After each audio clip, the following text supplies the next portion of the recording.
In the 1930s, the world was in a shambles. Europe was sliding down the slope toward a major war. The world economy collapsed. There was social ferment in Europe and Asia, and many countries were in the throes of political change. In those turbulent times, Ed Nolasco was a young man who was aware of what was happening in the world. His readings in high school had led him to Pope Pius XI's 1937 encyclical, which exhorted the clergy to go to the working man, especially where he is poor. This made a deep impression on Ed. The seeds of what would be his lifelong commitment to social justice were nurtured at the Ateneo de Manila University, when Father Joseph Mulry, S.J., a social crusader, became his teacher in Latin. He would be one of the greatest influences in his life. His college education was interrupted by World War II, where he, along with 33 other Ateneo ROTC cadets, volunteered to fight. I looked up to Ed because he was quite a guy. He was one of the very generous Atenistas. ROTC pa lamang sila, but they volunteered to fight in Bataan, and he fought in Bataan, and he walked the death march, and he was a guerrillero in Mindanao. Ed returned to Ateneo after the war and became a member of the Social Order Club under Father Walter Hogan, S.J. The organization was founded to interest students in trade unionism, and the post-war years were restless years for the labor sector.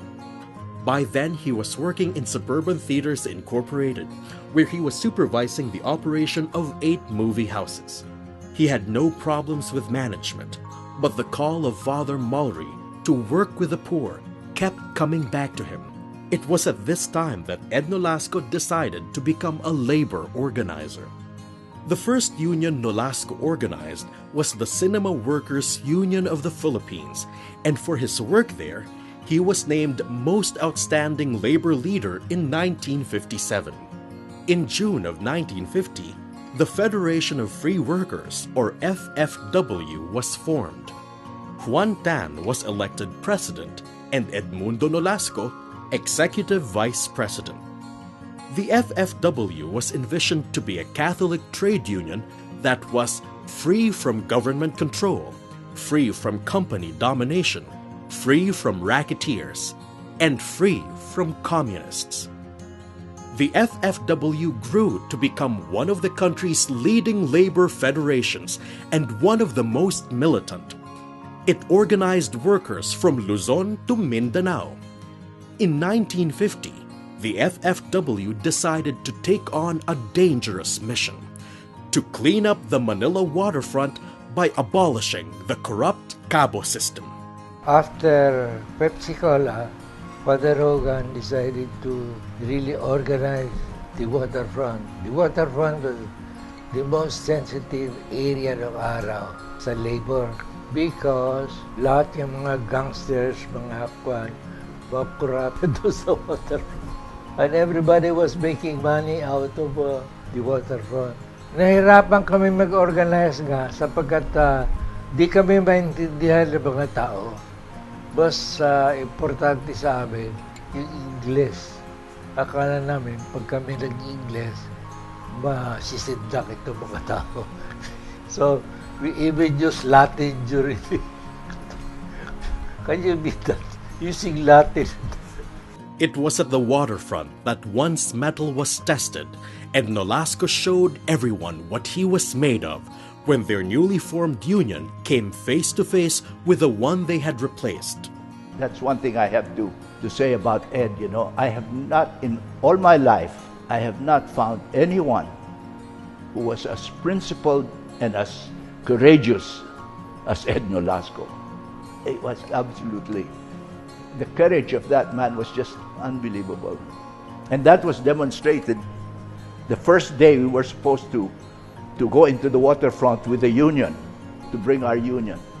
And the UOEF tough guys blocked the way with clubs and knives, and they were blocking the way. And so we were supposed to go in. I tell you, Ed Nolasco showed absolutely no hesitation.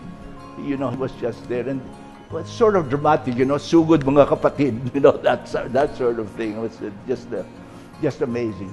Nolasco was also active in labor legislation and was instrumental in the campaign for the passage of the Industrial Peace Act, which the FFW initiated. After leaving the FFW, Nolasco went on to set up the Industrial Unions Congress, where he served as its national president for 10 years. He continued organizing and educating workers well into the period of martial law, which he actively opposed, and into the 1980s until the early 1990s. Nolasco's journey has been long and difficult, but he stayed the course for the sake of the Filipino workers. Kasi kung titingnan mo yung buhay niya, maski yung pamilya niya, no, merong isang nivel ng literal na paglalakbay. Pero yung paglalakbay na palagi ko mas mahalaga, yung paglalakbay ng iba't ibang anyo at pagpapalalim ng kanyang pagtataya para sa bayan. Pero isa pang palagi ko kasama dun sa pagkahuwaran, yung pagkaugat sa pamilya. Magugulat ka, nagpalaki ng 8 anak, sahod ng isang unionista. Pero ang huli, no, na palagi kong napakahalaga, no, yung pagkaugat sa pananampalataya. At nakikita mo na yung ginagawa niya, nakaugat sa tawag ng pananampalataya. Ang inspirasyon ang gagaling sa Ebanghelyo at Catholic social teaching. Nolasco had seen many labor leaders become rich, but for him, enriching himself from labor organizing was never an option. Di ba maaari paglingkuran ng sabay ang Diyos at kayamanan, di ba? Cannot serve both bad while at the same time. There was one time, I tell you, I was so broke that I didn't have a single money in my pocket. So, my nearest local was in 50 kilometers from here. So, pumunta ko doon to collect. Sabi nila sa akin, attorney, pasensya ka na, wala na kami pera. Kung gusto mo, bibigyan na lang namin kayo ng nyug. So, I nearly got killed. Sapagkat yung nyug, very heavy. Biro mo, sakay mo pa yan sa bus and all that. So, those are the hazards of the trade. Kung hindi sa kanya, wala ka. Wala. Makarinig ng tawag ng Panginoon at tumugon with everything you've got. To go like a cannonball, no? Whatever happens, or like, this is what you're calling me to be, whether up or down, this is what I'll be. I like this book that I'm reading now. It's a novelist by Mary Russell. She calls this men with a mission. She calls them, all right, inspired persistence.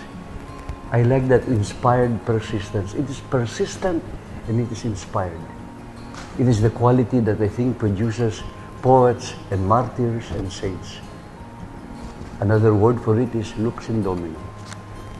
And when I think of that, I think of Ed. Because Ed is like that. He's shot like a cannonball. What does it mean to believe in a call? What does it mean to sacrifice for what you believe in? Especially for Atenistas. Because all of us want the easy life afterwards. As Father Reuter says, don't go where the money is. Sometimes that's not where happiness is. But go where you're needed. There you are needed. There you will find real joy. There you will find peace. There you will find meaning in life. And Ed was like that. Inspired persistence. Lux in domino.